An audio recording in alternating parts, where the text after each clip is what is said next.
وَقُلْ جَاءَ الْحَقُّ وَزَهَقَ الْبَاطِلُ إِنَّ الْبَاطِلَ كَانَ زَهُوقًا. السلام عليكم ورحمة الله وبركاته.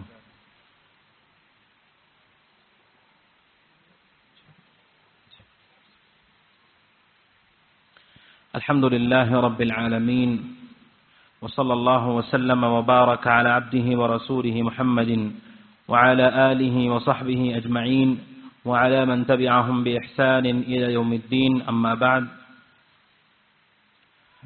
استاذ محترم شیخ صابر علی عمری حفظہ اللہ، علماء کرام اور معزز حاضرین، میرا جو عنوان ہے وہ احرام اور عمرے سے متعلق ہے. عمرہ ایک مستقل عبادت ہے، اس کی بڑی فضیلت ہے. چند فضائل آپ نے اس سے پہلے سماعت فرمائے. بالخصوص حج کے موسم میں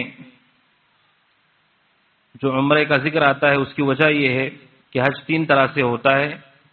ایک حج تمتع، اور ایک ہے حج قران، اور ایک ہے حج افراد. اور عام طور پر ہندوستان سے جو مسلمان جاتے ہیں وہ لوگ حج تمتع کرتے ہیں.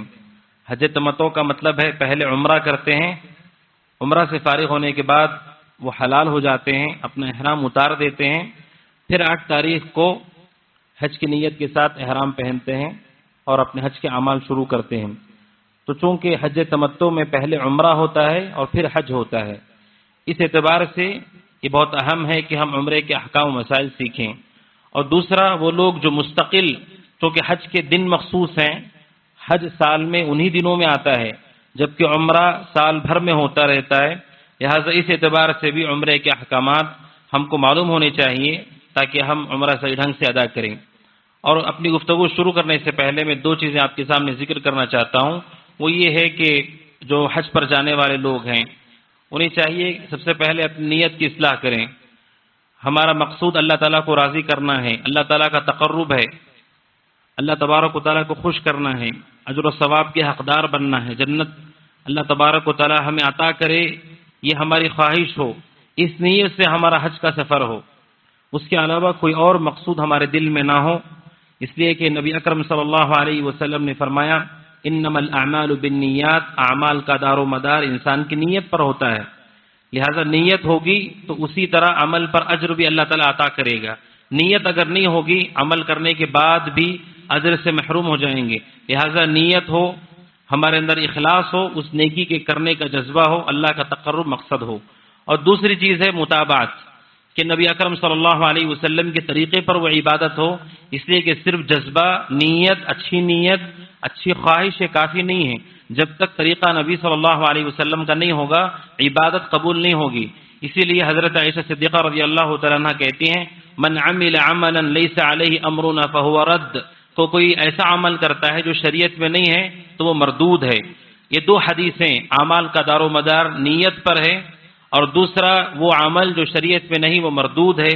ان 2 احادیث کو علماء نے کہا اس پر دین کا، اسلام کا مدار ہے، اسلام کی بنیادیں ہیں اس پر کہ ہمارا عمل ظاہر اور باطن دونوں اعتبار سے درست ہو. باطن میں نیت صحیح ہو، ظاہر میں نبی صلی اللہ علیہ وسلم کا طریقہ ہو. اس تنبیہ کے بعد اپنی گفتگو کو شروع کرتے ہیں. جو عمرہ کرنے والے لوگ ہیں انہیں جان لینا چاہیے کہ عمرہ 4 چیزوں کا نام ہے. ایک ہے احرام، عمرے کی نیت، اور دوسرا ہے طواف، تیسرا ہے سعی، اور چوتھا ہے اپنے بال کو کم کرنا یا منڈوا لینا، پورے بال نکلوا لینا. یہ 4 کام عمرہ میں ہوتے ہیں. اس کی تفصیل کیا ہے؟ سب سے پہلے عمرہ کرنے والے لوگوں کے لیے کہ عمرہ جو کرنا چاہتے ہیں یا وہ لوگ جو حج پر جا رہے ہیں، پہلے عمرہ کرنے والے ہیں، ان کے لیے مستحب ہے کہ وہ غسل کریں. اپنے احرام باندھنے سے پہلے، احرام کا لباس پہننے سے پہلے غسل کریں. نبی اکرم صلی اللہ علیہ وسلم سے یہ غسل ثابت ہے، بلکہ اللہ کے نبی صلی اللہ علیہ وسلم نے حضرت اسماء کو اس کا حکم دیا. پہلی چیز ہے احرام باندھنے سے پہلے غسل کرنا. اور دوسری چیز ہے جو احرام باندھنے سے پہلے مستحب ہے، وہ یہ ہے خوشبو لگائیں. خوشبو کہاں لگانی ہے؟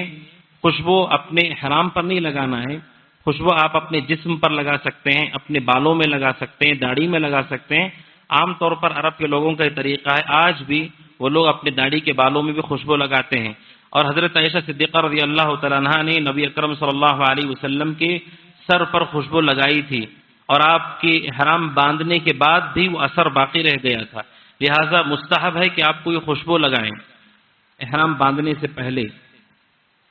لیکن یہ خیال رہے کہ احرام باندھنے کے بعد خوشبو نہیں لگائی جا سکتی، کیونکہ حالت احرام میں خوشبو لگانا جائز نہیں ہے۔ اگر کوئی آدمی جسم پہ خوشبو لگائے اس کے بعد احرام پہنتا ہے، پہننے کے بعد کچھ خوشبو اس کے احرام پہ لگ جاتی ہے تو اس میں کوئی حرج نہیں ہے، چونکہ اس نے خوشبو احرام سے پہلے لگائی ہے، لہذا کوئی حرج نہیں ہے۔ تو دوسرا مستحب کام ہے کہ آپ احرام باندھنے سے پہلے خوشبو لگائیں۔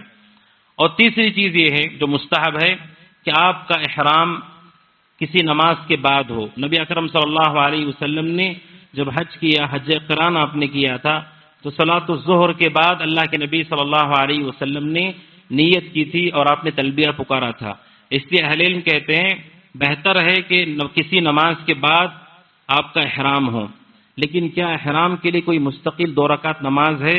تو بعض اہل علم نے کہا کہ ایسی کوئی روایت ثابت نہیں ہے جس سے یہ پتہ چلتا ہو کہ احرام پہننے سے پہلے 2 رکعت پڑھنا چاہیے۔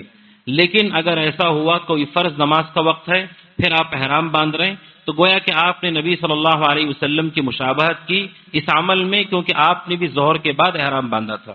لہٰذا آپ کوشش کریں کہ اسی صلاۃ کے بعد آپ احرام باندھیں، یہ مستحب ہے۔ مستحب کا مطلب یہ ہے کہ کریں تو اچھا ہے، نہیں کریں گے تو کوئی گناہ نہیں ہے۔ اس کے بعد احرام باندھنے کے بعد مرحلہ آتا ہے نیت کرنے کا، کہ 2 لباس احرام کے ہوتے ہیں مرد کے لیے، ایک نیچے باندھ لیتے ہیں ازار کی طرح اور ایک دوسرا اوپر اوڑھ لیتے ہیں چادر۔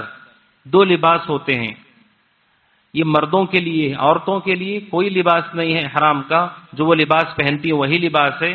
اس کے ساتھ وہ حجاب پہنیں اور کوشش کریں کہ زیب و زینت کی کوئی ایسی چیز نہ ہو جو مائل کرنے والی ہو۔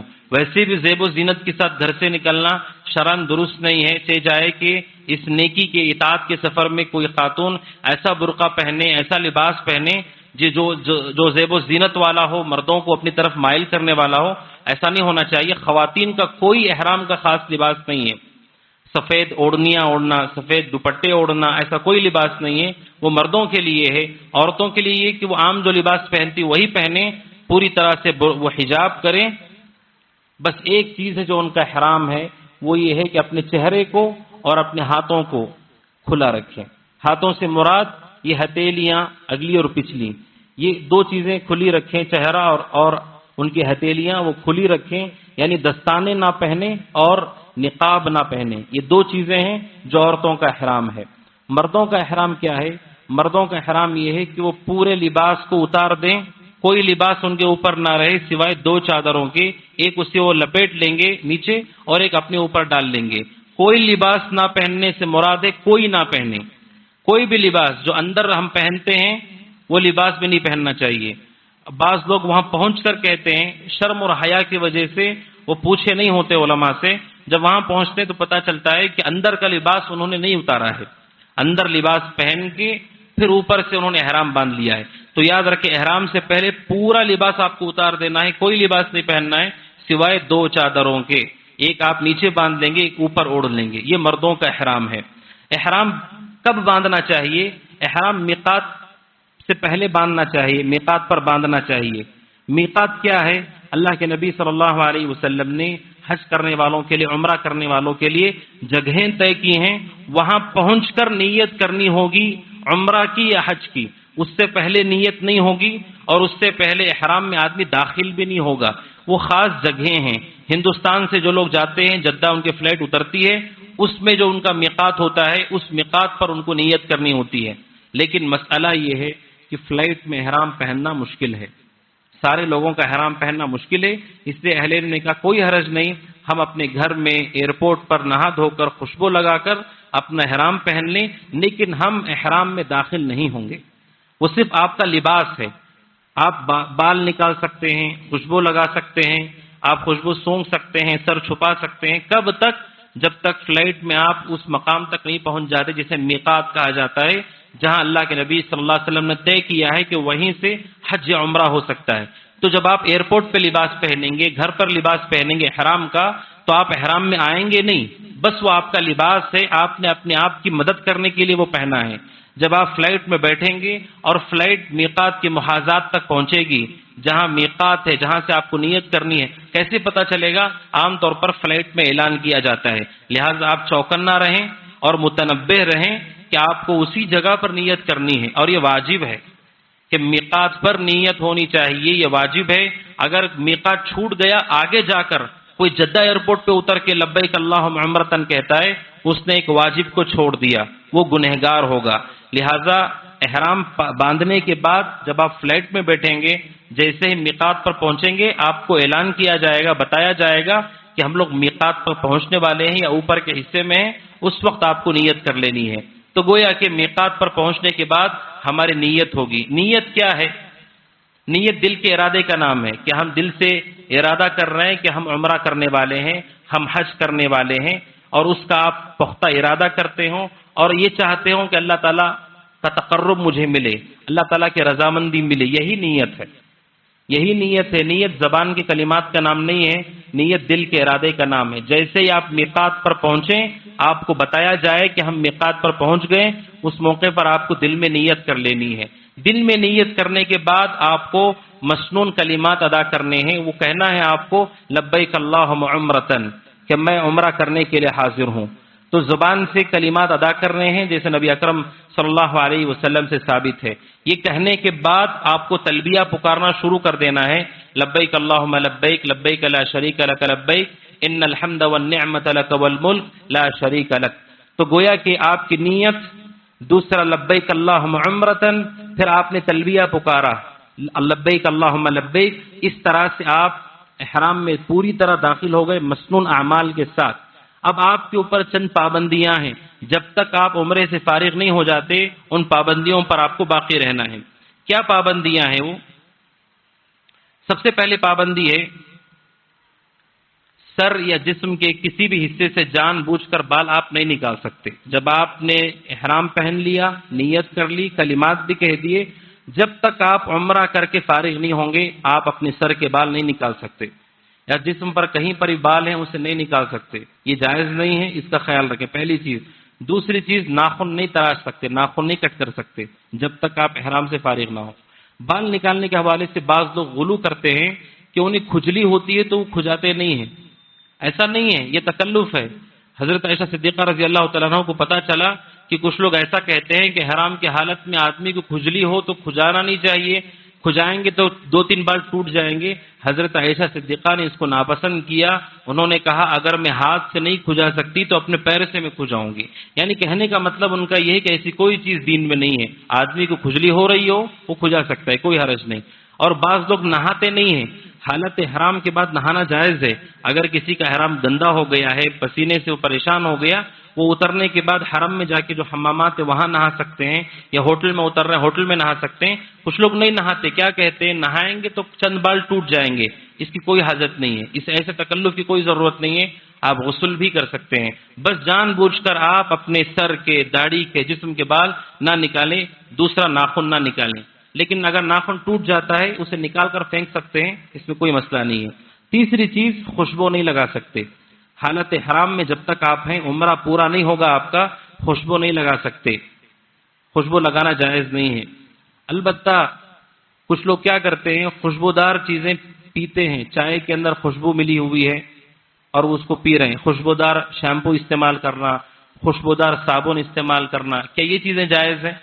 اہل علم کہتے ہیں کہ وہ چیز جس میں خالص خوشبو ملی ہوئی ہے ایسی چیز نہیں استعمال کرنا چاہیے۔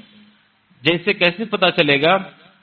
صابن اگر کوئی ہے وہ جس چیز سے بنا ہے، اگر اس میں خوشبو ایڈ کی گئی ہے تاکہ جو لوگ صابن استعمال کریں ان کے جسم سے خوشبو آئے، ایسا صابن نہیں یوز کر سکتے۔ ایسا شیمپو جس میں خوشبو ملائی گئی ہے تاکہ شیمپو لگانے والے کے بالوں سے خوشبو آئے، اسے نہیں استعمال کر سکتے۔ اگر جس چیز سے وہ بنی ہوئی ہے اس میں باقاعدہ خوشبو کو بطور ایک چیز داخل کیا گیا ہے، ایسی چیزوں کو نہیں استعمال کرنا چاہیے۔ اس کو یاد رکھیں، کچھ لوگ پاؤڈر استعمال کرتے ہیں گرمی کے لیے اور کچھ لوگ صابن اور شیمپو وغیرہ استعمال کرتے ہیں، خیال رکھیں کہ اس میں خوشبو نہ ملی ہوئی ہو۔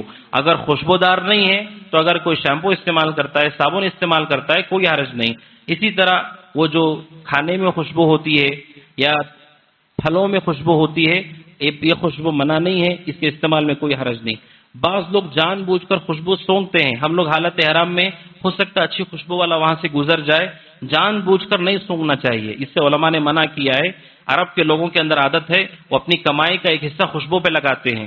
آپ وہاں سے، آپ کے سامنے سے کوئی عربی آدمی گزرا، اچھی خوشبو ہے اس کی، عمدن جان بوجھ کر خوشبو نہیں سونگنا چاہیے، اس کا خیال رکھیں۔ اور چوتھی چیز جو مردوں سے متعلق ہے وہ یہ ہے کہ وہ سر کو نہ ڈھانپیں، ٹوپی کے ذریعے، امامے کے ذریعے، کسی بھی ذریعے سے سر کو نہ چھپائیں۔ بعض لوگ کیا کرتے ہیں، بس میں ہوتے ہیں، کچھ لوگوں کو اے سی سیٹ نہیں ہوتی ہے، تو وہ کیا کرتے ہیں، اپنے احرام کو سر پہ ڈال لیتے ہیں، یہ جائز نہیں ہے۔ جب تک آپ حالت احرام میں ہیں سر کو نہیں ڈھانپا جا سکتا ہے، سر کھلا رہے گا۔ بعض لوگ کہتے ہیں سو گئے ہم لوگ، نیند میں چادر اوپر آ گئی، تب آپ جان بوجھ کر سر کو نہ چھپائیں۔ لیکن اگر آدمی اس وقت اس کی عقل حاضر نہیں ہے وہاں پر، اور وہ بغیر کسی ہوش و حواس کے ایسا کر بیٹھتا ہے تو کوئی حرج نہیں۔ اگر کوئی سو رہا ہے، سوتے سوچتے چادر اس نے اپنے اوپر کھینچ لی، کوئی حرج نہیں، لیکن جب تک آپ حالت احرام میں ہیں سر کو نہیں چھپا سکتے کسی بھی چیز کے ذریعے سے۔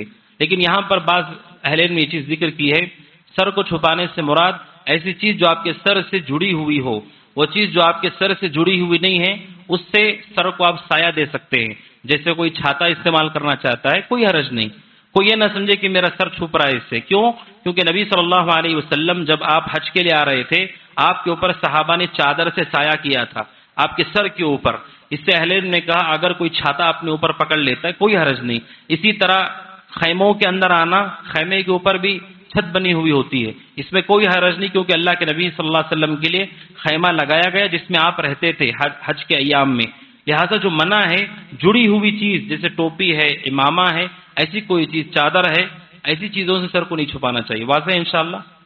اس کے بعد جو چیز ہے وہ یہ مردوں سے متعلق ہے کہ سلے ہوئے کپڑے نہیں پہننا چاہیے جو آپ کے جسم کے حجم کے اعتبار سے بنائے گئے ہیں، جیسے پینٹ ہے، شرٹ ہے، ٹی شرٹ ہے، جو بھی آپ کے جسم کے عضو کے مطابق بنائی گئی چیزیں ہیں اسے نہیں پہن سکتے۔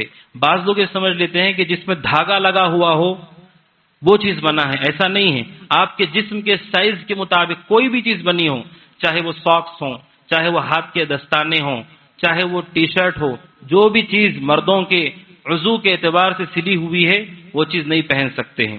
اس کا خیال رہے، یہ صرف مردوں کے لیے ہے، خواتین کے لیے جیسے میں نے کہا ان کے لیے لباس کے حوالے سے کوئی پابندی نہیں ہے۔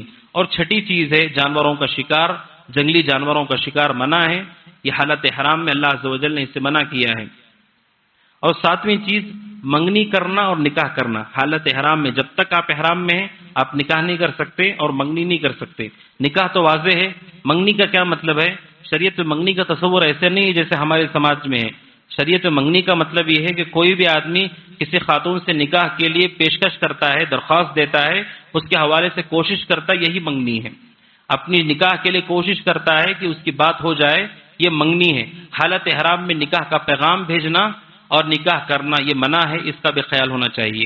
اور آٹھویں چیز، بیوی کے قریب نہ جائیں، بیوی سے دور رہیں۔ بیوی سے دور رہنے کا مطلب یہ نہیں ہے آپ انہیں سہارا نہیں دے سکتے یا مصافحہ نہیں کر سکتے، اس کا مطلب یہ ہے کہ بیوی شوہر کے جو تعلقات ہیں وہ قائم نہیں کر سکتے جب تک آپ احرام کی حالت میں ہیں۔ تعلقات قائم کرنے کا مطلب یہ ہے بوس و کنار ہو یا مکمل مجامعت ہو، کسی بھی صورت میں وہ جو تعلقات بیوی شوہر کے ہوتے ہیں ویسا نہیں ہونا چاہیے جب تک آپ حالت احرام میں۔ البتہ چھونا اس معنی میں کہ آپ ان کی مدد کرنا چاہتے ہیں، تعاون کرنا چاہتے ہیں، کھلانا چاہتے ہیں، پلانا چاہتے ہیں، اس میں کوئی پابندی نہیں ہے۔ اور نویں چیز ہے جو یہی ہے اہل علم نے کہا وہ جماع ہے، یہ سخت ہے۔ جماع یعنی خصوصی تعلق قائم ہو جانا جس سے اولاد ہوتی ہے، یہ خاص طور پر شریعت میں حالت احرام میں سختی سے اسے منع کیا گیا ہے۔ تو یہ محظورات احرام ہے میں نے جو ذکر کیے، اس کو یاد رکھیں، حالت احرام میں یہ چیزیں آپ کو نہیں کرنی ہیں۔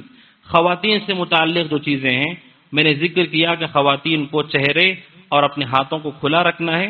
البتہ ایک مسئلہ یہ ہے کہ اگر ان کے سامنے اجنبی مرد آ جائیں تو کیا وہ کریں؟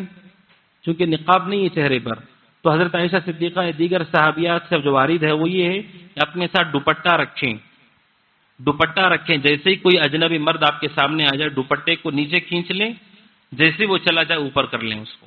یہ طریقہ رہا ہے صحابیات کا۔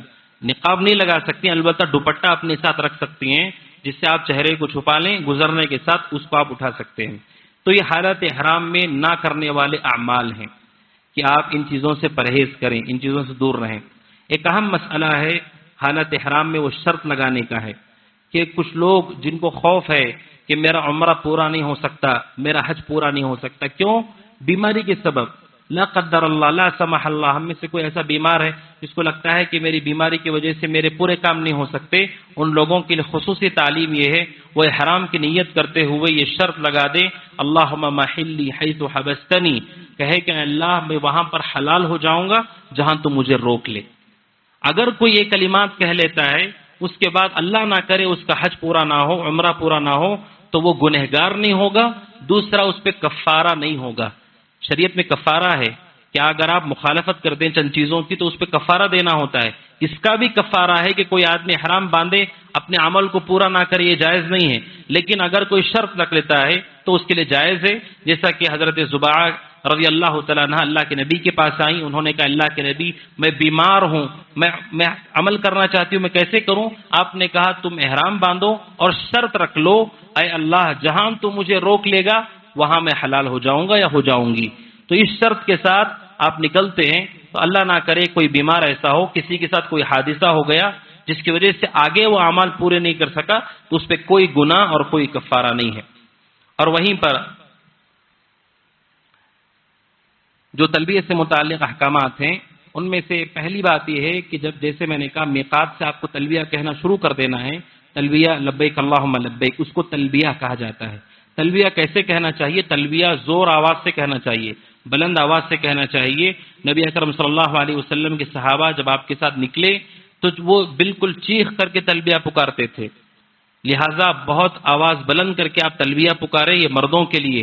خواتین کے لیے بلند آواز سے چیخ کر تلبیہ کہنا نہیں ہے، وہ کلمات کہہ سکتے ہیں جتنا انہیں سنائی دے، دوسرے لوگوں کو نہ سنائی دے، تلبیہ کی آواز کو اپنی اونچی کریں۔ اسی کے ساتھ تلبیہ آپ کو کب تک پڑھنا ہے؟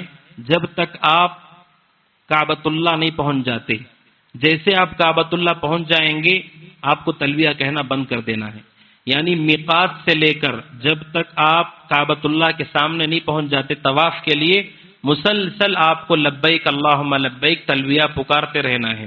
اس کے بعد جیسے ہی آپ کعبۃ اللہ آ جائیں گے، مسجد حرام آ جائیں گے، آپ کو تلبیہ روک لینا ہے۔ اب یہاں پر مسئلہ آتا ہے کہ مسجد حرام میں کعبۃ اللہ میں کیسے آنا چاہیے آدمی کو؟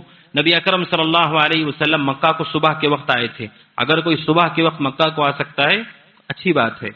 اور وہیں پر اللہ کے نبی صلی اللہ علیہ وسلم باب بنی شیبہ، اس دروازے سے اللہ کے نبی اندر آئے تھے، لیکن ابھی وہ دروازہ نہیں ہے، ابھی اس دروازے کو ختم کر دیا گیا ہے، چونکہ مطاف کو بڑا کیا گیا، توسیع کی گئی، تو وہ دروازہ بھی اسی میں آ گیا ہے۔ اب بھی ایسے نام کا کوئی دروازہ نہیں ہے، البتہ بعض علماء نے کہا باب السلام نام کا دروازہ ہے، وہ دروازہ اسی جہت میں پڑتا ہے۔ اگر کوئی آسانی سے حاجی عمرہ کرنے والا باب السلام سے اندر آ سکتا ہے تو یہ اچھی بات ہے، اس لیے کہ اللہ کے نبی صلی اللہ علیہ وسلم باب بنی شیبہ سے اندر آئے تھے۔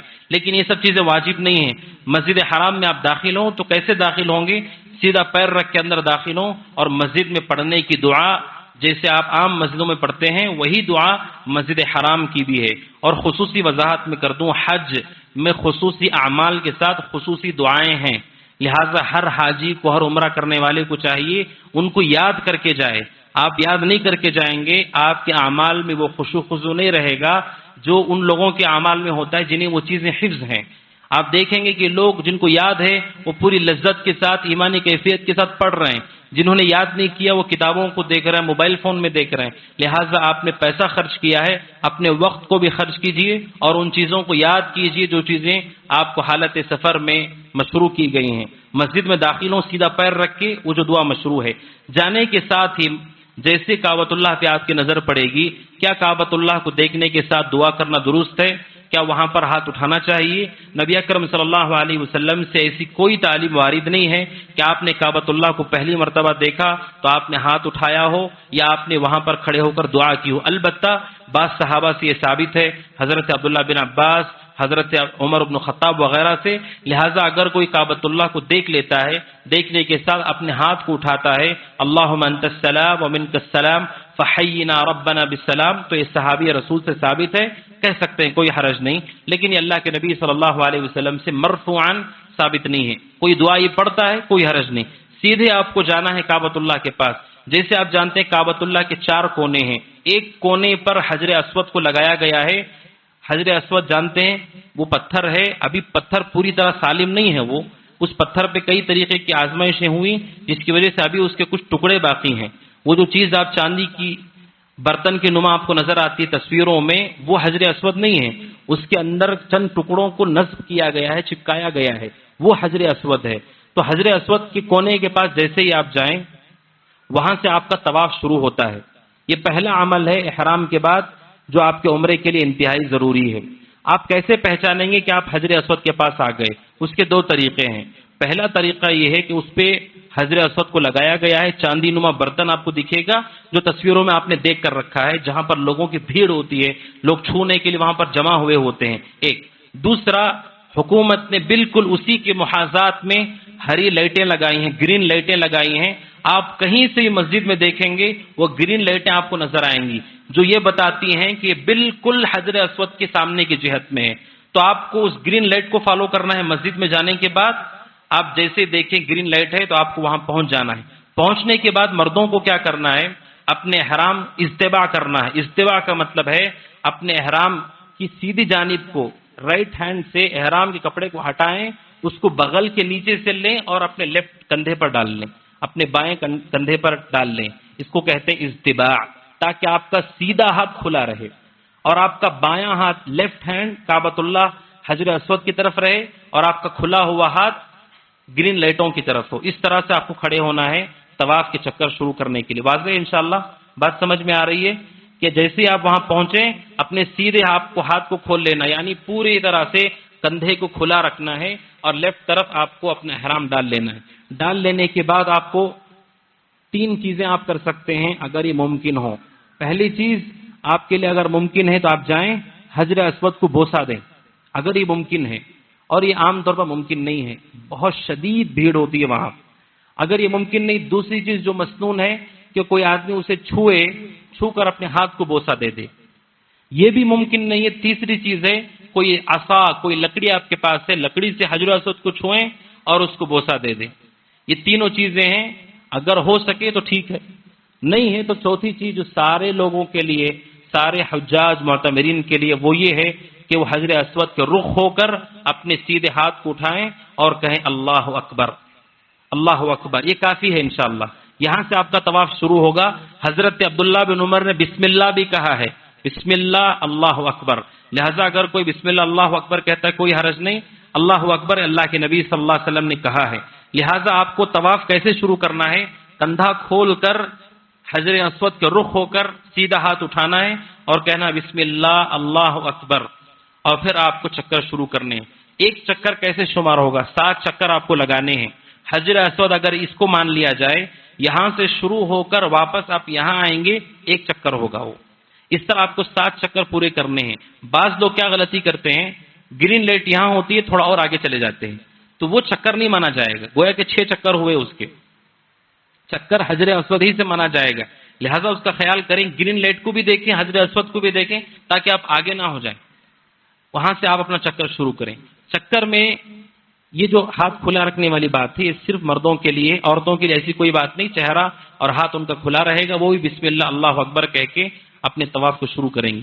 مردوں کے لیے ایک چیز مشہور جسے رمل کہا جاتا ہے، اس کا کیا مطلب ہے؟ 7 چکروں میں سے 3 چکروں میں تھوڑا تیز چلنا چاہیے، قدم کو قریب قریب رکھیں لیکن تیز رفتار سے جائیں، اس کو رمل کہا جاتا ہے۔ یہ نبی صلی اللہ علیہ وسلم کی سنت ہے۔ اگر کسی آدمی کے لیے ممکن ہے 3 چکروں میں تیز تیز وہ چل سکتا ہے تو وہ چلے، اگر ممکن نہیں ہے تو 7 چکر بھی عام چال میں وہ چل سکتا ہے۔ البتہ مسئلہ کیا آتا ہے، اگر آپ کعبہ سے تھوڑے سے فاصلے پہ جائیں گے تو آپ کو تیز تیز چلنے کا موقع ہو سکتا ہے، چونکہ تھوڑے فاصلے پہ بھیڑ کم ہوتی ہے۔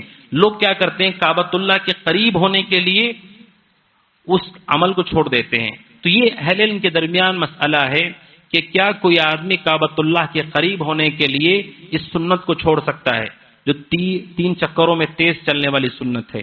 کیا کعبہ کے قریب ہونا بہتر ہے یا ان 3 چکروں کو تیز چلنا دور جا کے بہتر ہے؟ تو اہل علم کے بقول واللہ عالم کہ کعبۃ اللہ سے دور ہو کر آپ 3 چکر تیز انداز میں کریں، یہ افضل ہے اس کے مقابلے میں کہ آپ کعبہ کے بالکل قریب جائیں اور آپ کو تیز چلنے نہیں ہو رہا ہے۔ تو اس کا آپ خیال کریں، اگر آپ کے لیے ممکن ہے تھوڑا سا کعبہ سے دور جہاں بھیڑ کم ہوتی ہے وہاں پر آپ 3 چکر لگائیں تھوڑی سی تیزی کے ساتھ، اور باقی اپنے چکر کو مکمل کریں۔ 7 چکر آپ کو لگانے ہیں۔ کیا ان چکروں میں دعا ہے؟ کیا ان چکروں کی کوئی خاص دعا ہے؟ ان 7 چکروں میں کوئی خاص مسنون دعا نہیں ہے، صرف حجر اسود سے پہلے جو کونا ہے اسے رکن یمانی کہا جاتا ہے۔ رکن یمانی اور حجر اسود، یعنی حجر اسود سے پہلے والا جو کونا ہے، ان دو کے درمیان ایک دعا مشروع ہے، وہ ہے ربنا آتنا فی الدنیا حسنہ وفی الآخرۃ حسنۃ وقنا عذاب النار۔ لہٰذا یہ دعا مشروع ہے۔ باقی آپ اپنے اعتبار سے دعا کر سکتے ہیں، ذکر کر سکتے ہیں، قرآن کی تلاوت کر سکتے ہیں، اور حدیث نے اجازت دی ہے آدمی بات بھی کر سکتا ہے، لیکن اس شرط کے ساتھ کہ وہ خیال رکھے ہماری گفتگو لوگوں کی عبادت میں خلل نہ پیدا کرے۔ اور وہیں پر بآواز بلند اذکار پڑھنا، زور زور سے اذکار پڑھتے رہنا، یہ مشروع نہیں ہے۔ وہاں پر جانے کے بعد زور سے اذکار پڑھنا، دعائیں کرنا مشروع نہیں ہے۔ آپ اپنے مومن بھائیوں کی مدد کریں ان کی عبادت میں، آپ کے شور و غل کی وجہ سے انہیں پریشانی نہ ہو۔ عام طور پر دیکھنے میں ملتا ہے چونکہ لوگ دعائیں یاد کر کے نہیں آتے، اپنا کسی آدمی کو اپنا امیر متعین کرتے ہیں، وہ بھی ہاتھ میں کتاب پکڑا ہوتا ہے، وہ زور زور سے دعائیں پڑھتا ہے، اور پیچھے جو بھیڑ ہوتی ہے اس دعا کو زور زور سے پڑھتی ہے۔ جو وہ لوگ اللہ تبارک و تعالیٰ کے سامنے مناجات کرنے کے لیے، رونے کے لیے آئے ہوتے ہیں، ان لوگوں کی عبادتوں پہ اثر ہوتا ہے۔ اس لیے آپ خیال رکھیں طواف کے چکروں میں زور سے کوئی بھی عبادت مشروع نہیں ہے۔ آپ اپنے طور پر جو بھی کرنا چاہیں وہ کر سکتے ہیں۔ اور وہیں پر حالت طواف میں آدمی بات کر سکتا ہے، لیکن بات کرے اچھی بات کرے، شیطان گفتگو کے ذریعے سے بہکا بھی سکتا ہے، لہٰذا کوئی گناہ کی بات نہ ہو، غیبت کی بات نہ ہو، اس کا خیال رکھیں۔ تو یہ حجر اسود سے شروع ہوگا، حجر اسود پہ ختم ہوگا۔ 7 چکر آپ نے مکمل کر لیے، آپ کے عمرے کا دوسرا کام مکمل ہو گیا، آپ نے طواف مکمل کر لیا۔ طواف مکمل کرنے کے بعد سب سے پہلا کام آپ کو کرنا ہے، اپنے کندھے کو چھپا لینا ہے۔ کچھ لوگ کیا کرتے ہیں، کیا سمجھتے ہیں کہ کندھا جو کھلا رکھنا ہے وہ طواف میں بھی، سعی میں بھی، اور مقام ابراہیم کے پیچھے بھی، ایسا نہیں ہے۔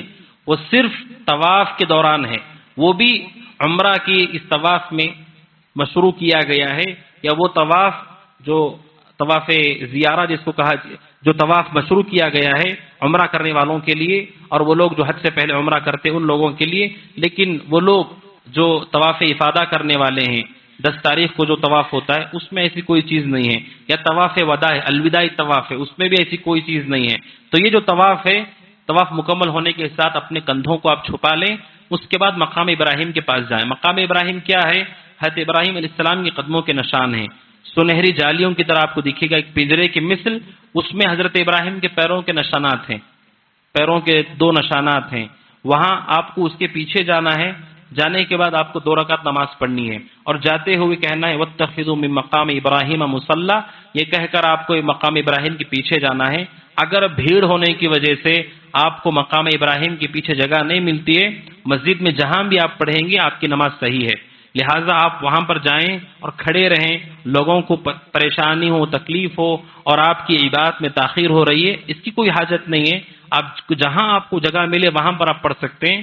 افضل و سنت یہ ہے اگر کسی کو مقام ابراہیم کے پیچھے جگہ مل جاتی ہے، مقام ابراہیم کے پیچھے جا کر 2 رکعت نماز پڑھے۔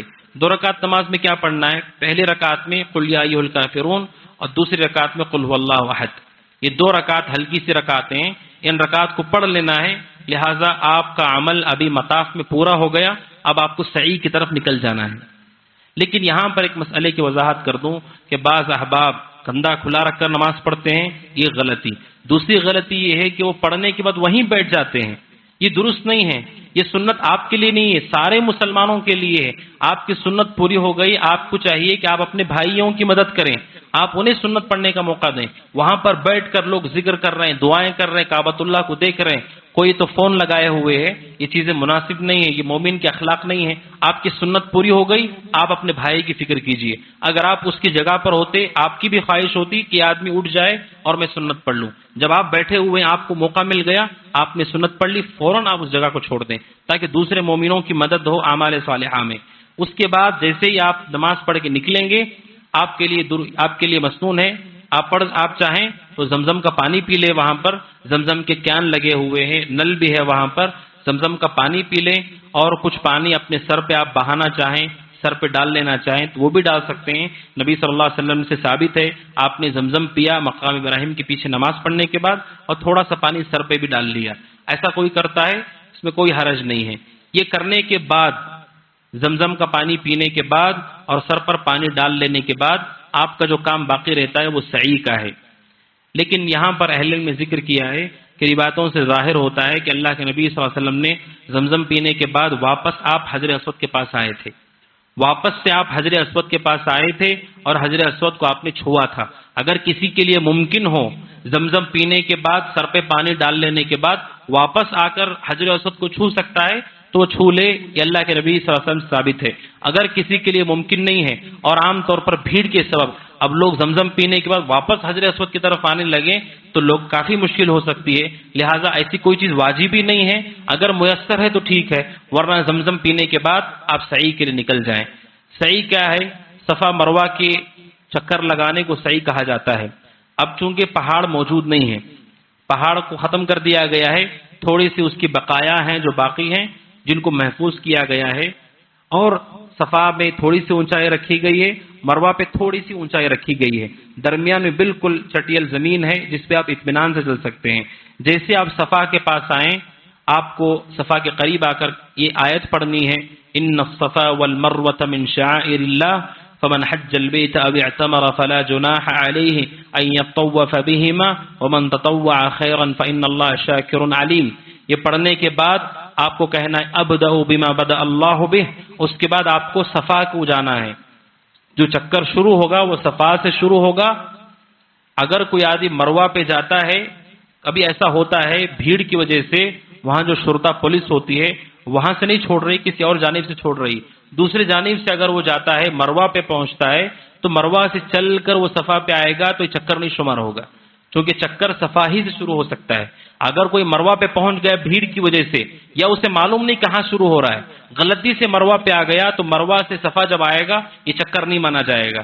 چکر کب شروع ہوگا؟ جب آپ صفا پہ پہنچیں، صفا یہ دعائیں پڑھیں اور جانے کے بعد جیسے صفا پہ آپ چڑھ جائیں، کعبۃ اللہ کے رخ ہو، کعبۃ اللہ کے رخ ہو کر آپ ہاتھ اٹھائیں، ہاتھ اٹھانے کے بعد جو مسنون دعا ہے وہ دعا پڑھیں، لا الہ الا اللہ وحدہ لا شریک لہ لہ الملک ولہ الحمد وهو علی کل شیء قدیر، لا الہ الا اللہ وحدہ انجز وعدہ ونصر عبدہ وہزم الاحزاب وحدہ۔ یہ دعا پڑھیں، پھر اردو میں آپ اپنی زبان میں لمبی دعا کریں، پھر دوبارہ سے عربی میں دعا پڑھیں، پھر آپ اردو میں لمبی دعا پڑھیں، پھر تیسری مرتبہ بھی عربی میں دعا پڑھیں، پڑھ کر آپ صفا سے مروہ کی طرف نکل جائیں۔ سمجھ رہے ہیں؟ گویا کہ 3 مرتبہ دعا پڑھنی مشروع ہے، اور ایک دعا کے بعد 2 مرتبہ آپ اپنی زبان میں دعا کریں گے۔ پہلی مرتبہ عربی میں پڑھیں گے، پھر اردو میں دعا کریں گے، پھر عربی میں پڑھیں گے، پھر اردو میں دعا کریں گے، پھر عربی میں پڑھ کر آپ کو دعا نہیں کرنی ہے، صفا سے مروہ کی طرف نکل جانا ہے آپ کو۔ صفا سے مروہ کی طرف آپ جائیں گے تو اس میں خاص عمل، کیا کوئی خاص دعا وہاں پر ثابت ہے؟ ایسی کوئی خصوصی دعا صفا مروہ کے حوالے سے ثابت نہیں ہے۔ البتہ بعض سلف سے کچھ دعائیں مروی ہیں، اگر کوئی انہیں یاد کرتا ہے اور پڑھتا ہے تو کوئی حرج نہیں، ورنہ آپ اس میں ذکر بھی کر سکتے ہیں، تلاوت بھی کر سکتے ہیں، دعائیں بھی کر سکتے ہیں، آپ کے لیے ساری چیزیں درست ہیں۔ آپ جب جائیں گے، جب وادی آئے گی، اب وادی کا کوئی نشان نہیں ہے جسے ابطح کہا جاتا ہے، وہاں پر آپ پہنچیں گے، وہاں پر حکومت نے گرین لائٹیں لگائی ہیں، اس جگہ پر آپ کو تیزی سے دوڑنا ہے، اللہ کے نبی صلی اللہ علیہ وسلم کی سنت ہے۔ تو وہ جو گرین لائٹ ہوگی وہاں پر مردوں کو تیزی سے دوڑنا ہے، عورتوں کے لیے ایسی چیز نہیں ہے، مرد تیزی سے دوڑ جائیں، اس کو پار کر لیں، گرین لائٹ کو پار کر لیں۔ اور اگر خواتین ساتھ میں ہیں تو پار کرنے کے بعد وہاں جا کے آپ انتظار کریں آگے، تاکہ وہ بھی آپ کے ساتھ ہو جائیں۔ خاص اس کا خیال رکھیں، جو لوگ راستہ نہیں جانتے ہیں یا راستہ بھول جاتے ہیں ان لوگوں کا خاص خیال رکھیں، اس لیے کہ جو راستہ بھٹک جاتے ہیں ان کی عبادتوں پہ بہت اثر پڑتا ہے اور وہ تھک جاتے ہیں، پریشان ہو جاتے ہیں، ان کے اعمال پہ اس کا اثر ہوتا ہے۔ لہذا وہ جو کمزور ہیں آپ کے ساتھ ان کا آپ خیال کریں، آپ کی مدد ان کے لیے بہت بڑی مدد ہے، نیکی کی مدد بہت بڑی مدد ہے۔ تو جیسے آپ اس کو پار کریں، مروہ پہ آپ پہنچیں، مروہ پہ پہنچنے کے بعد ویسے ہی آپ کو کعبہ کا رخ کرنا ہے، ہاتھ اٹھانا ہے، عربی میں دعا، پھر اردو میں، پھر عربی میں، پھر اردو میں، پھر عربی میں دعا کرنا ہے، پھر آپ کو صفا کی طرف آنا ہے۔ اس طرح صفا سے مروہ ایک چکر، پھر مروہ سے صفا ایک چکر۔ اس طرح سے 7 چکر آپ کو کرنے ہیں۔ بعض لوگ کیا کرتے ہیں، صفا سے مروہ، مروہ سے صفا کو ایک چکر سمجھتے ہیں اور تھک جاتے ہیں۔ صفا سے مروہ پہنچ گئے 1 ہو گیا، پھر مروہ سے صفا آ گئے 2 ہو گیا۔ اس طرح سے آپ کا چکر صفا سے شروع ہوگا اور 7واں چکر مروہ پہ ہی ختم ہوگا۔ مروہ پہ آپ کا آخری 7واں چکر ہوگا۔ آپ کو 7واں چکر میں اسی طریقے سے ہری لائٹ جب آئے گی تب تیزی سے آپ کو دوڑنا ہے۔ سعی یہ مکمل ہونے کے بعد، 7 چکر ہو جانے کے بعد آپ کے اوپر ایک ہی عمل باقی رہتا ہے، وہ حلق اور تقصیر ہے کہ آپ اپنے بال نکالیں یا کم کرائیں۔ یہ آخری عمل ہے جو حالت عمرہ میں ہوتا ہے۔ اس میں کیا افضل ہے؟ افضل یہ ہے کہ آپ پوری طرح بال نکلوا لیں۔ محلقین اور رؤوسکم مقصرین، اللہ عز و جل نے حلق کرنے والوں کو پہلے ذکر کیا ہے۔ نبی اکرم صلی اللہ علیہ وسلم نے 3 مرتبہ رحم کی دعا کی ہے ان لوگوں کے لیے جو حالت احرام میں پورے بال نکلوا لیتے ہیں، لہٰذا آپ پورے بال نکلوا لیں، یہ افضل ہے آپ کے لیے۔ اور اگر کوئی بال کم کراتا ہے پورے سر سے تو یہ جائز ہے، کوئی حرج نہیں۔ لیکن وہ لوگ جو حج تمتع کر رہے ہیں، حج تمتع کے لیے وہ گئے ہوئے ہیں، ان کے لیے بہتر یہ ہے کہ بال کم کرائیں، پورے نہ نکلوائیں۔ کیوں؟ کیونکہ اگر وہ حج کے دن کے بالکل قریب ہیں تو چند دنوں کے بعد انہیں بال نکالنا رہے گا۔ اگر سارے بال مونڈے ہوئے ہوں گے تو پھر ان کے لیے اس عمل کے حوالے سے دقت ہوگی۔ اس وجہ سے روایتوں میں ذکر ہے کہ صحابہ اکرام نے جو اللہ کے نبی صلی اللہ علیہ وسلم کے ساتھ تھے، عمرہ سے فارغ ہونے کے بعد انہوں نے قصر کرایا، تقصیر کی تھی، یعنی بالوں کو کم کرایا تھا، منڈوایا نہیں تھا۔ کیوں؟ کیونکہ 10 تاریخ کو تو بال منڈوانے ہیں، افضل کام ہے۔ 10 تاریخ کو بھی 4 کام کرنے ہوتے ہیں، ان میں سے ایک کام بال نکلوانا ہوتا ہے۔ لہٰذا وہ لوگ جو حج پر جا رہے ہیں وہ عمرہ سے فارغ ہونے کے بعد بال پوری طرح نہ منڈوائیں، بال باقی رکھیں، کم کروا لیں اس کو، تاکہ حج کے دن آپ نکلوا سکیں۔ لیکن اگر کوئی آدمی پہلے جا رہا ہے، اشہر حج میں پہلے پہنچ چکا ہے، مکہ میں ہے وہ، اور وہ عمرہ کرنے کے بعد اس کے پاس کافی دن ہیں، تو وہ حلق کرا لے تو کوئی حرج نہیں، کیونکہ اس کے بال اگ جائیں گے۔ لیکن جن کے دن بالکل قریب ہیں وہ کم کرا لیں۔ جیسے ہی آپ بال اپنے کم کرا لیں گے یا پوری طرح سے نکلوا لیں گے، آپ کا عمرہ مکمل ہو گیا، پھر آپ حلال ہو جائیں گے، یعنی آپ کے اوپر کوئی پابندی نہیں ہے، آپ اپنا احرام کھول سکتے ہیں۔ لیکن مسئلہ یہ ہے، اس میں بہت بڑی غلطی یہ ہوتی ہے کہ وہاں پر صفا مروہ پر چند بچے اپنے ہاتھوں میں قینچیاں، مشینیں لے کر کھڑے ہوتے ہیں اور وہ پکارتے ہیں کہ آپ آئیں، ہم آپ کو حلال کر دیتے ہیں، یعنی آپ پوری طرح سے عمرے سے فارغ ہو جائیں۔ کیا کرتے ہیں وہ؟ آپ کو لیں گے، آپ کے یہاں سے تھوڑے سر کے الگ الگ جگہوں سے چند بال لیتے ہیں اور نکال دیتے ہیں اور کہتے ہیں آپ حلال ہو گئے۔ یہ مسئلہ درست نہیں ہے۔ پورے بال نکلوانے ہوں گے یا پورے بال کم کرانے ہوں گے۔ تھوڑی جگہوں سے بال نکلوا لینا یہ درست نہیں ہے، اس سے آپ حلال نہیں ہوں گے۔ لہٰذا ایسے لوگوں کے پاس نہ جائیں، وہاں پر آپ باہر نکلیں گے تو باقاعدہ برج کے اندر مستقل حلاقین، وہ لوگ جو بال نکالتے ہیں، کم کرتے ہیں، ان کی بہت سارے دکان ہیں، وہاں پہنچ کر آپ اپنے بال نکلوائیں، یا آپ کے پاس مشین ہے، آپ کا کوئی ساتھی آپ کی مدد کر سکتا ہے، کوئی حرج کی بات نہیں۔ لیکن وہ جو صفا مروہ پر بچے ہوتے ہیں یا کچھ لوگ ہوتے ہیں جو آپ کو بلائیں گے اپنی طرف، ان لوگوں کی طرف نہ جائیں، اس لیے کہ وہ تھوڑے سے بال نکالتے ہیں جو کہ درست نہیں ہے۔ تو جیسے آپ بال نکالیں گے اب پوری طریقے سے حلال ہو جائیں گے۔ تو گویا کہ یہی عمرے کا مختصر طریقہ ہے کہ آپ احرام باندھنے کے بعد طواف کریں گے، طواف کے بعد سعی کریں گے، سعی کے بعد اپنے بال کم کرائیں گے یا پوری طرح نکلوا لیں گے۔ یہ ہونے کے بعد اب مستقل پوری طرح سے حلال ہو جائیں گے، اور اس کی مختلف سنتیں ہیں، ان سنتوں کو آپ دیکھ لیں، ان سنتوں کو آپ سیکھ لیں۔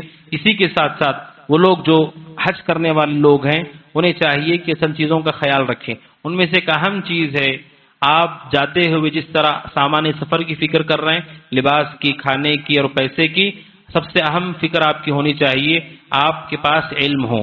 علم کو آپ اپنے ساتھ رکھیں، کیونکہ علم آپ کے عمل کو سنوارے گا، آپ کا عمل بہتر ہوگا۔ اس لیے کہ عمل کے 2 درجے ہیں، ایک یہ ہے کہ آپ کا عمل ٹھیک ہے، کسی عالم سے آپ فتویٰ پوچھیں گے وہ کہے گا آپ کا عمل ٹھیک ہو گیا۔ ایک ہے جسے کہتے اکمل، افضل، جیسے اللہ کے نبی نے کیا ہے، اس کے لیے آپ کے پاس علم ہونا چاہیے۔ لہٰذا آپ زیادہ سفر میں سب سے زیادہ کس چیز کی فکر کریں؟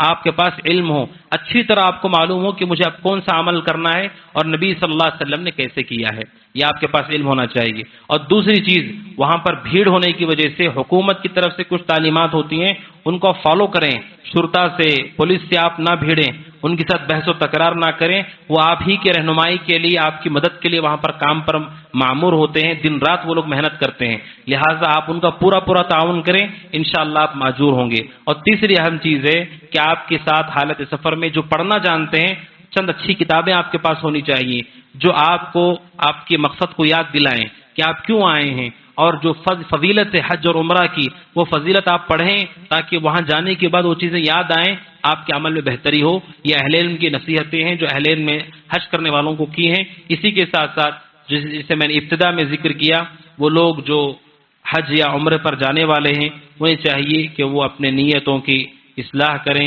اخلاص کے ساتھ عمل کریں، اور بالخصوص اپنے عمل کو سنت کے مطابق کریں۔ اہل علم نے خصوصی تنبیہ کی ہے حالت حج میں، حالت عمرہ میں بہت ساری بدعات ہوتی ہیں، اور یہ انتہائی افسوس کی بات ہے کہ اتنے عظیم عبادت والے سفر میں ہم سے بدعتیں سرزد ہوں، جن کے بارے میں اللہ کے نبی نے فرمایا صلی اللہ علیہ وسلم کل محدثۃ بدعہ وکل بدعۃ ضلالہ وکل ضلالۃ فی النار، ہر بدعت گمراہی ہے، ہر گمراہی انسان کو جہنم میں داخل کرنے والی ہے۔ لہٰذا وہاں جانے کے بعد جو غیر مشروع کام ہیں ان سے بچیے اور اللہ سے ڈریے۔ بہت سارے مختلف کام آپ وہاں دیکھیں گے، بدعات سے بچیے، لوگ جو کر رہے ہیں انہیں دیکھ کر مت کیجیے۔ اسی لیے بعض سلف نے کہا علیک بطریق الہدی ولا یغرنک قلۃ السالکین، بہت کم لوگوں کو دیکھ کر آپ یہ نہ سمجھیں کہ ہم گمراہی پر ہیں، یا بہت زیادہ بھیڑ کو دیکھ کر آپ یہ نہ سمجھیں کہ ہم گمراہ ہو چکے ہیں۔ جو نبی صلی اللہ علیہ وسلم کا طریقہ ہے، سنت ہے، سب سے مقدم رکھیے، اسی کے مطابق اپنا حج اور اپنا عمرہ کیجیے۔ اللہ رب العزت سے دعا ہے کہ اللہ تعالیٰ ہمارے اعمال صالحہ قبول فرمائے، اللہ تعالیٰ آپ کے حج و عمرے کو قبول فرمائے، اور اللہ تعالیٰ امن و سلامتی کے ساتھ آپ کو لے جائے، امن و سلامتی کے ساتھ آپ کو اپنے ملک لے کر آئے۔